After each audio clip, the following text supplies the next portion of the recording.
অনেক সময় আমাদের চোখের পাতা কিন্তু পড়ে যায়, যেটাকে আমরা টোসিস বলি। এই রোগীগুলো প্রায় দেখতে পাওয়া যায়। আমাদের যে থার্ড ক্র্যানিয়াল নার্ভ আছে, ব্রেনের মধ্যে বিভিন্ন নার্ভ থাকে যেগুলোকে আমরা ক্র্যানিয়াল নার্ভ বলি। এটাতে যদি কোনো সমস্যা হয় তখন কিন্তু এরকম টোসিস দেখা যায়, যেটা একদিকে হতে পারে আবার দুই দিকেও হতে পারে। অনেক সময় দেখা যাচ্ছে যে টোসিসের সাথে আরও কিছু সমস্যা থাকে, এগুলো আমরা দেখে কিন্তু ডায়াগনোসিস করতে পারি। আর এরকম হলে অবশ্যই ভালো একজন নিউরোলজিস্ট দেখাতে হবে, কারণ বায়োল্যাটারাল টোসিসের কিছু কারণ আছে, আবার ইউনিল্যাটারাল বা একদিকে টোসিসের কিছু কারণ আছে। আবার এর সাথে আমাদের পিউপিলের অবস্থান দেখতে হয়, চোখের যে নড়াচড়া হয় সেটা দেখতে হয়। এটা দেখে কিন্তু ডায়াগনোসিস করা যায় যে আসলে কী সমস্যা হয়েছে। তো যাই হোক, আবার মাংসপেশির বিভিন্ন সমস্যার কারণে কিন্তু এরকম টোসিস হতে পারে, সেগুলো সাধারণত বায়োল্যাটারাল হয়।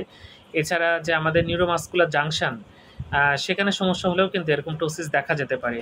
যেটাই হোক, কারণটা আগে বের করতে হবে যে কেন হলো, সেটা চিকিৎসা করলে কিন্তু রোগীরা অনেকটাই ভালো থাকে। ধন্যবাদ সবাইকে।